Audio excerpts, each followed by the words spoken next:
അവള് വെടികൊണ്ട് കണക്ട് വീണു. വാ നമുക്ക് രക്ഷപ്പെടാം. നോക്കണ്ട, നീ വാ.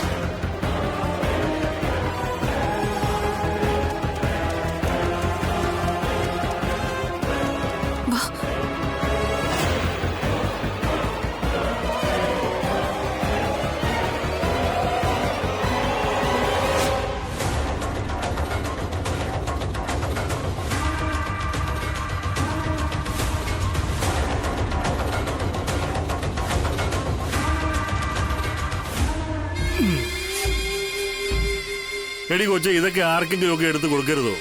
വെറുതെ എന്തിനാ കൂട്ടിയിട്ട് നശിപ്പിച്ചു കളയുന്നത്? എല്ലാം ഇനി ഒന്നിന് തുടങ്ങാനിരിക്കുക.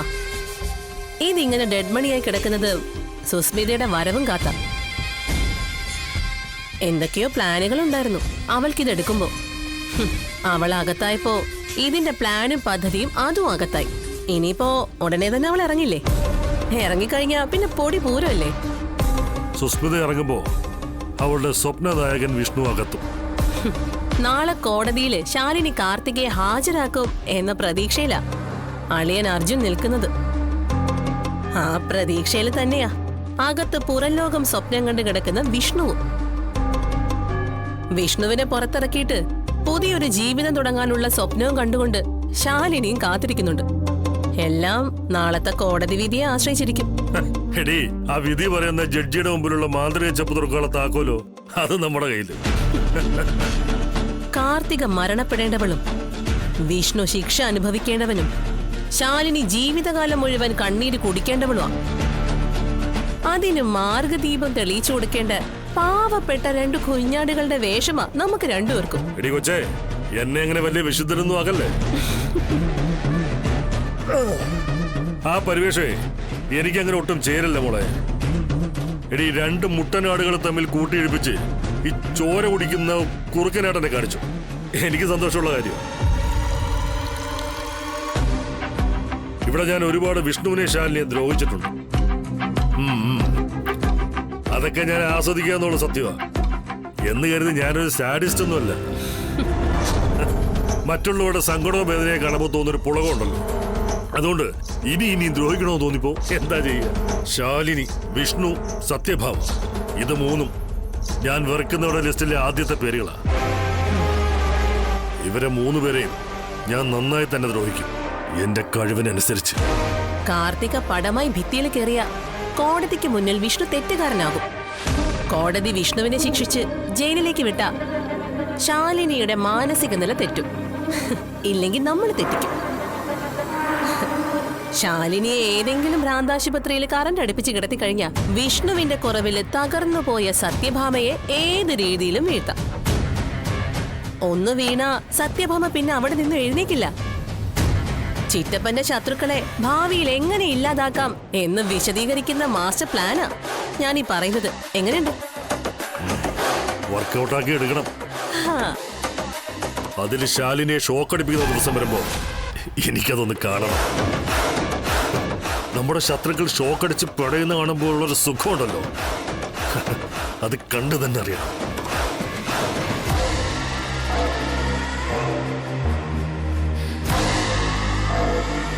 ആ, എന്തായി കാര്യങ്ങൾ?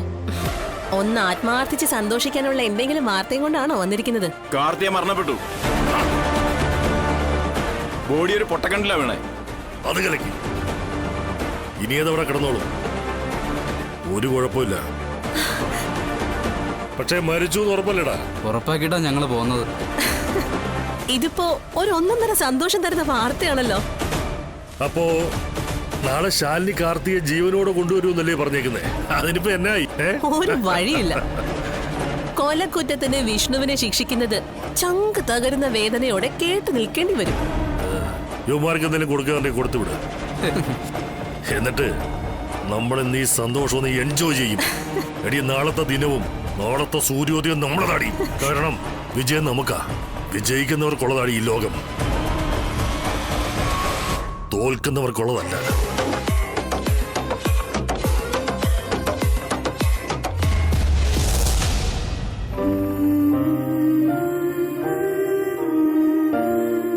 നാളെ വിഷ്ണു അച്ഛനെ കോടതിയിൽ കൊണ്ടുവരുന്ന ദിവസമാണ്. വിഷ്ണുവച്ചനെ ജയിലിൽ പിടിച്ചിടുമെന്നാ പറയുന്നത്. അങ്ങനെ വന്നാ പിന്നെ വിഷ്ണുവച്ചനെ പപ്പിമോൾക്ക് കാണാനേ പറ്റില്ല. സത്യയെ വിളിച്ച് പ്രാർത്ഥിക്കാൻ പറയാം. ചിലപ്പോ പ്രാർത്ഥന കേട്ടിട്ട് വിഷ്ണുവച്ചനെ കോടതി വെറുതെ വിട്ടാലോ?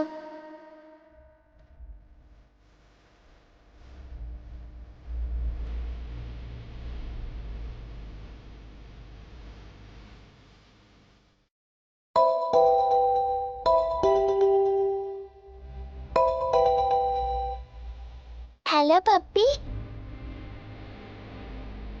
ആ സത്യ, നാളെ വിഷ്ണുവച്ചനെ കോടതിയിൽ കൊണ്ടുവരുന്ന ദിവസാ. എനിക്കറിയാം പപ്പി. ഞാനൊരു കാര്യം പറഞ്ഞ സത്യ കേക്കോ? പപ്പി പറ. വിഷ്ണുവച്ചനെ നാളെ കോടതിയിൽ നിന്ന് രക്ഷിച്ചോണ്ട് വരാൻ ഇനി ഒരേ ഒരു വഴിയേ ഉള്ളൂ, പ്രാർത്ഥന. വിഷ്ണുവച്ചനെ ഒരാപത്തും വരുത്താതെ വെറുതെ വിടണോന്ന് കണ്ണനോട് സത്യ പറയോ? ഞാൻ പ്രാർത്ഥിക്കാം പപ്പി. എന്റെ ബിഗ് ഫ്രണ്ടിനെ രക്ഷിക്കാൻ വേണ്ടി ഞാൻ എത്ര നേരം വേണമെങ്കിലും പ്രാർത്ഥിക്കാം. എന്റെ മക്കളെ, നിങ്ങൾ രണ്ടുപേരും സ്വന്തം അച്ഛനെ രക്ഷിക്കാൻ വേണ്ടി തന്നെയാ പ്രാർത്ഥിക്കാൻ പോകുന്നത്. രണ്ടു മക്കളും കൂടി ഒരു കഥയും അറിയാതെ അച്ഛന് വേണ്ടി കേണപേക്ഷിക്കുമ്പോൾ ഏത് ദൈവത്തിനാ അത് കണ്ടില്ലെന്ന് നടിക്കാനാവുന്നത്?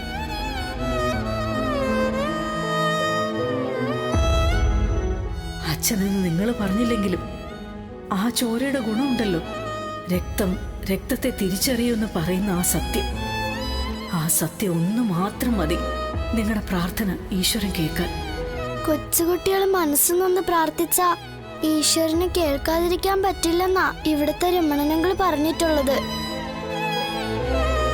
ശരിക്കും സങ്കടപ്പെട്ടതിന് ഭഗവാനെ വിളിക്കണേ സത്യേ. നമ്മുടെ സങ്കടം കണ്ട് ഭഗവാന്റെ കണ്ണ് നിറയണം. അപ്പൊ നമ്മുടെ വിഷ്ണുവച്ചനെ അവര് വെറുതെ വിടും. ഞാൻ കരഞ്ഞു തന്നെ പ്രാർത്ഥിക്കാം പപ്പി. എനിക്ക് എന്റെ ബിഗ് ഫ്രണ്ടിനെ രക്ഷിക്കണം. അതിന് ഞാൻ എന്ത് വേണേലും ചെയ്യാൻ തയ്യാറാവും. എന്നാ ശരി സത്യേ. ശരി പപ്പി.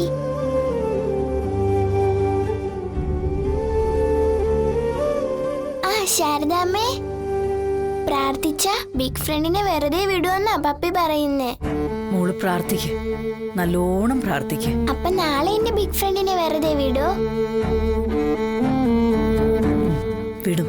ശാരദാമ്മ പ്രാർത്ഥിക്കോ? പ്രാർത്ഥിക്കാം മോളെ, പ്രാർത്ഥിക്കാം. നല്ല ശാരദാമ്മ.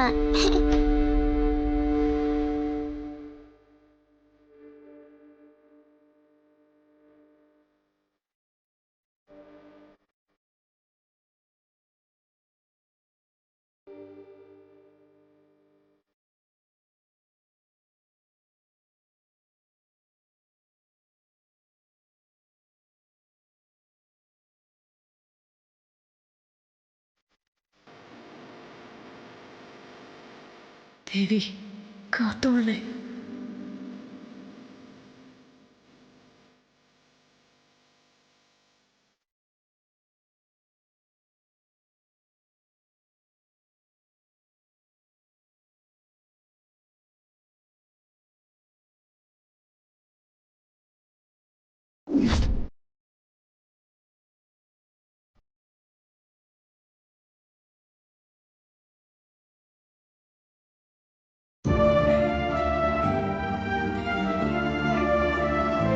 അല്ല, നാളെ നമ്മളെ നിയമം ചതിക്കൂടാ?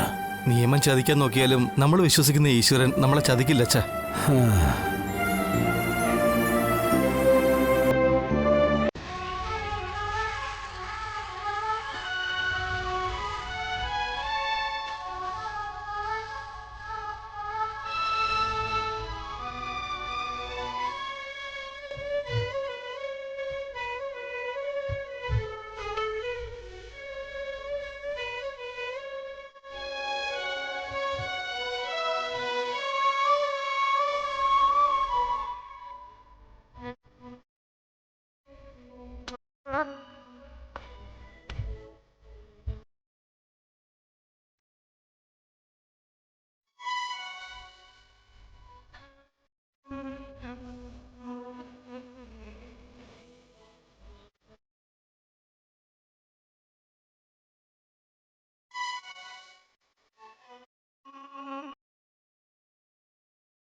നോക്കേ,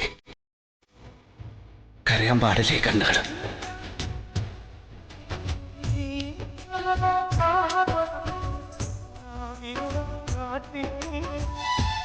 നാടകമാടുകയല്ലോ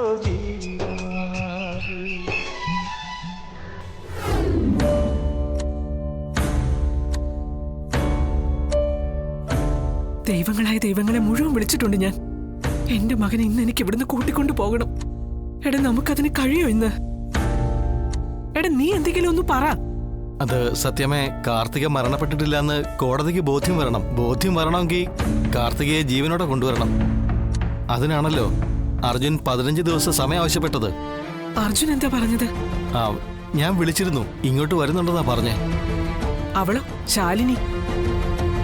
അവളാണല്ലോ എല്ലാ കാര്യങ്ങൾക്കും മുന്നിട്ട് നിൽക്കുന്നത്. ആ, ഇന്നലെ ഞാൻ സംസാരിച്ചപ്പോഴും കാർത്തികയെ കണ്ടെത്തും, കോടതി കൊണ്ടുവരാൻ സാധിക്കുമെന്ന് തന്നെ പറഞ്ഞത്. പക്ഷേ പിന്നീടൊന്നും പറഞ്ഞില്ല. ആരൊക്കെ എന്റെ കുഞ്ഞ് ജയിലിനകത്തെത്താൻ വേണ്ടി പരിശ്രമിക്കുന്നുണ്ട്. അവരുടെ ലക്ഷ്യവും വിഷ്ണു തന്നെയാണ്. ഈ ചങ്കിടിപ്പോടുള്ള കാത്തിരിപ്പ് ഏറെ പ്രയാസം. ഞാൻ ആലോചിക്കുന്നത് വിഷ്ണു ബ്രോയുടെ കാര്യമാണ്. നമുക്ക് ഇത്രയും ചങ്കിടിപ്പുണ്ടെങ്കിൽ ബ്രോയുടെ കാര്യം എന്തായിരിക്കും? പിന്നെ ഒരുറപ്പുണ്ടാവും, കാർത്തികയെ ഏത് പാതാളത്തിൽ കൊണ്ട് ഒളിപ്പിച്ചാലും ശാലിനി കണ്ടുപിടിച്ച് കോടതി കൊണ്ടുവരുമെന്ന്. എന്നിട്ട് അവൾ എന്ത് ചെയ്യും? എല്ലാവരെയും തീ തീറ്റിക്കാൻ വേണ്ടി എവിടെയെങ്കിലും മറിഞ്ഞിരിക്കുകയാണോ? അല്ലെങ്കിൽ കാർത്തികയെ കണ്ടെത്തിയിട്ടില്ലേ? അയ്യോ, ഡാ, എന്റെ വിഷ്ണു രക്ഷപ്പെടില്ലേ?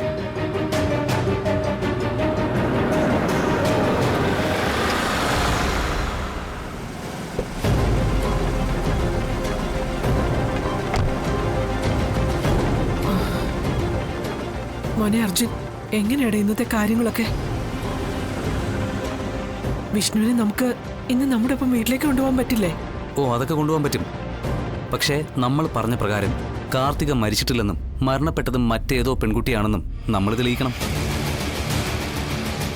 അതായത് കോടതിക്ക് മുന്നിൽ ജീവനോടെ കാർത്തികയെ കൊണ്ടുവന്ന് നിർത്തണം.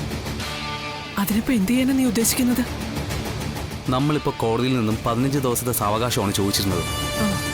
അതനുസരിച്ച് ഇന്ന് കാർത്തികയെ കോടതിയിൽ ഹാജരാക്കാൻ കോടതി അനുവദിക്കുകയും ചെയ്തു. ഞാൻ പറഞ്ഞനുസരിച്ച് കോടതി മുറ്റത്ത് എത്തിയിട്ടുണ്ട്. ഇനി കാർത്തികയെ ഇവിടെ എത്തിക്കേണ്ട ചുമതല ശാലിനിക്കുള്ളതാണ്. ഇതുവരെ ശാലിനിയുടെ ഭാഗത്തു നിന്നും അനുകൂലമായ ഒരു റിപ്പോർട്ടും കിട്ടിയിട്ടില്ല. വിളിച്ചിട്ടാണെങ്കിൽ എടുക്കുന്നുമില്ല. കോടതി നടപടിക്രമങ്ങൾ ആരംഭിക്കാൻ ഇനി ഏതാനും സമയം കൂടിയേ ബാക്കിയുള്ളൂ. ഇതുവരെ ശാലിനിയുടെ ഭാഗത്തുനിന്ന് ഒരു ഇൻഫർമേഷനും ഇല്ലാത്ത സ്ഥിതിക്ക് കാര്യങ്ങൾ നമ്മുടെ കൈപ്പിടിയിൽ നിൽക്കില്ലെന്നേ എനിക്ക് പറയാൻ പറ്റൂ. അർജുൻ, സത്യാമ്മ സങ്കടപ്പെടാൻ വേണ്ടി പറഞ്ഞതല്ല, കാര്യങ്ങളുടെ സത്യാവസ്ഥ ബോധ്യമാവാൻ വേണ്ടി പറഞ്ഞതാ.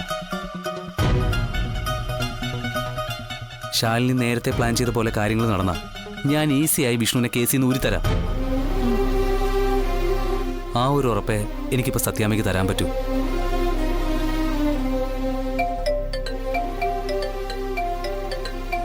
ആ, ഹലോ. ആ, ഞാനിവിടെ എത്തി. ഞാൻ അങ്ങോട്ട് കയറുമോ? ആ. എടാ രോഹിതൻ നമ്മുടെ വിഷ്ണു. അയ്യോ,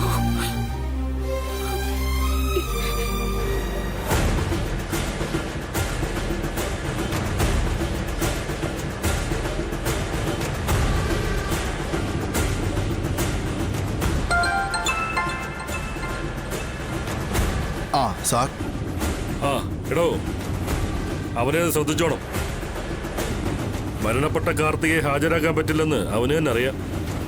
അതുകൊണ്ട് അവനവന്റെ തലതെറിച്ച സ്വഭാവങ്ങളും എടുത്ത് രക്ഷപ്പെടാൻ ശ്രമിച്ചാൽ ജോലി പോവേ. ഒന്ന് കരുതിയിരുന്നോ? Okay sir, കരുതിയിരുന്നോളാം.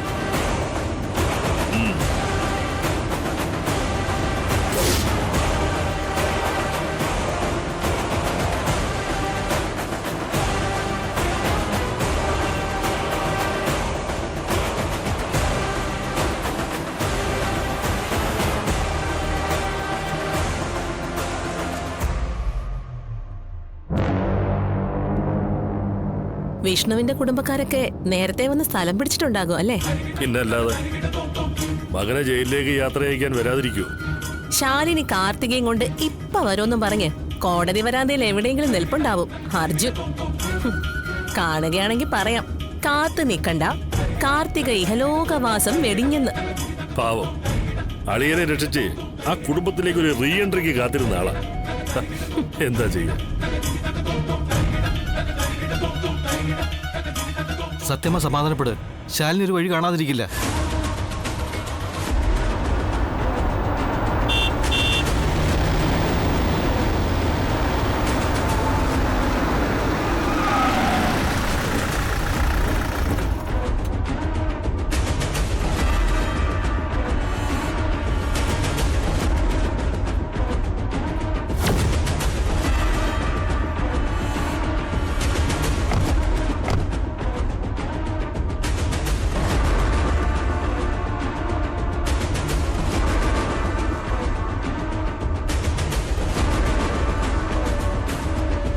മോനെ,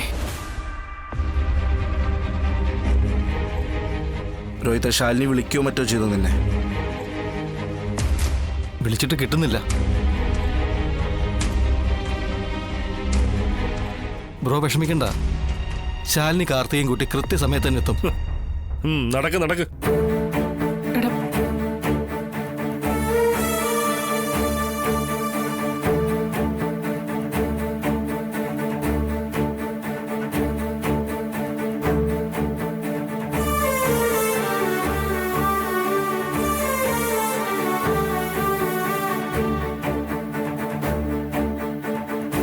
കാർത്തിക തീർന്നു. ഇനി അതിന്റെ പേരില് ആരും ദിവാസ്വപ്നം കാണണ്ട. This chapter is closed.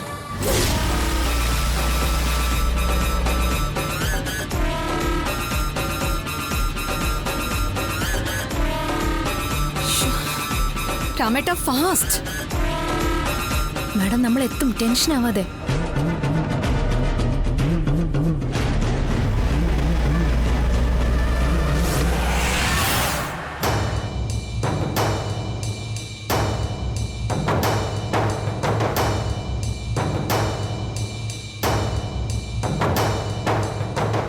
Defence കൗൺസിലിന് കോടതിയെ രേഖാമൂലം ബോധിപ്പിക്കാനും അറിയിക്കാനുള്ള കാര്യങ്ങളിലേക്ക് തന്നെയാണ് കോടതി കടക്കുന്നത്. ഡിഫൻസ് കൗൺസിൽ പറയൂ, കോടതിയിൽ പറഞ്ഞ കാര്യങ്ങളിൽ തന്നെയാണോ ഇപ്പോഴും ഉറച്ചു നിൽക്കുന്നത്? മിലോഡ്, അതിൽ തന്നെയാണ് ഉറച്ചു നിൽക്കുന്നത്. ഒരു നിരപരാധിയും ശിക്ഷിക്കപ്പെടരുതെന്ന് പറയുമ്പോഴും നമ്മുടെ സമൂഹം അവരെ അപരാധികളാക്കാൻ വേണ്ടി കാണിച്ചു കൂട്ടുന്ന പരാക്രമങ്ങൾ കാണുമ്പോൾ ഈ സമൂഹം ഇത് എങ്ങോട്ടാ പോകുന്നതെന്ന് സ്വയം ചിന്തിച്ചു പോവുകയാണ് മിലോഡ്. വഞ്ചനയും ദുഷ്ടതയും കൈ മുതലായുള്ളവർ കാശിനു വേണ്ടി കാണിച്ചു കൂട്ടുന്ന, അല്ലെങ്കിൽ അവരുടെ ലക്ഷ്യങ്ങൾ നടപ്പിലാക്കാൻ വേണ്ടി കാണിച്ചു കൂട്ടുന്ന പ്രവൃത്തികൾ കണ്ട് കേരളം ഒരു ഭ്രാന്താലയമാണെന്ന് പറഞ്ഞ സ്വാമി വിവേകാനന്ദന്റെ വാക്കുകൾ ഇവിടെ അന്വർത്ഥമാവുകയാണ്. മിലോഡ്, ഒരു പരിസ്ഥിതി മലിനീകരണ പ്രശ്നമല്ല, അല്ലെങ്കിൽ കേരളത്തിന്റെ ഇപ്പോഴത്തെ പ്രശ്ന സങ്കീർണതകളല്ല നമ്മളിവിടെ ചർച്ച ചെയ്യുന്നത്. അല്ലെങ്കിൽ തന്നെ അത് ചർച്ച ചെയ്യപ്പെടേണ്ട ഒരു സ്ഥലമല്ലല്ലോ കോടതി. കോടതിയുടെ സമയം വളരെ വിലപ്പെട്ടതാണ്. അത് മറ്റെന്തൊക്കെയോ കാര്യങ്ങൾ പറഞ്ഞ് സമയം ദീർഘിപ്പിക്കാൻ മനഃപൂർവ്വം ഡിഫൻസ് കൗൺസിൽ ശ്രമിക്കുകയാണ്. കാർത്തിക ജീവിച്ചിരിപ്പുണ്ടോ ഇല്ലയോ കോടതിക്കറിയേണ്ടത് അതാണ്. ഉണ്ടെങ്കിൽ എവിടെ? മിലോഡ്, ഒരു വിഷയം പറഞ്ഞു വരുമ്പോൾ അതുമായി ബന്ധപ്പെട്ട കാര്യങ്ങൾ പറഞ്ഞറിയിക്കുക എന്നത് പറയുന്ന കാര്യം അത്രത്തോളം ഗൗരവമുള്ളതും മനസ്സിലാക്കേണ്ടതുമാണെന്നും ബോധ്യപ്പെടുത്തുവാൻ മാത്രമേ ഞാൻ ശ്രമിച്ചിട്ടുള്ളൂ, യുവർ ഓണർ. ഒരാളുടെ ബോഡിയോട് അത്യന്തം ആദരവ് കാണിക്കേണ്ട സ്ഥാനത്ത് മോർച്ചറിയിൽ നിന്നും ആ ബോഡി ബലമായി എടുത്തുകൊണ്ട് പോയിട്ട് നെട്ടൂർ പാലത്തിലിട്ട് കത്തിച്ച് അത് കാർത്തികയുടെ ബോഡിയാണെന്ന് വരുത്തി തീർത്ത പോലീസിന്റെ ക്രിമിനൽ ബുദ്ധി അത്യന്തം ഭീകരവും ഭയാനകവുമാണെന്ന് അത് പറയാൻ വേണ്ടി മാത്രമാണ് ഞാൻ ഇത്രയും പറഞ്ഞത് മിലോഡ്. അന്നേ ദിവസം അവിടെ കത്തിക്കരിഞ്ഞ ബോഡി കാർത്തികയുടേതല്ലെന്നും പ്രിയ എന്ന് പറയുന്ന അതേ പ്രായത്തിലും അതേ ശരീരഘടനയിലുള്ള പെൺകുട്ടിയുടേതാണെന്നും എല്ലുകളുടെയും പല്ലുകളുടെയും ശാസ്ത്രീയ പഠനത്തിലൂടെ ഫോറൻസിക് ലാബിൽ നടത്തിയ ശാസ്ത്രീയ പരിശോധനയിൽ വ്യക്തമായിട്ടുണ്ട്. അതിന്റെ റിപ്പോർട്ട് ഞാൻ ബഹുമാനപ്പെട്ട കോടതി സമക്ഷം സമർപ്പിക്കുകയാണ്.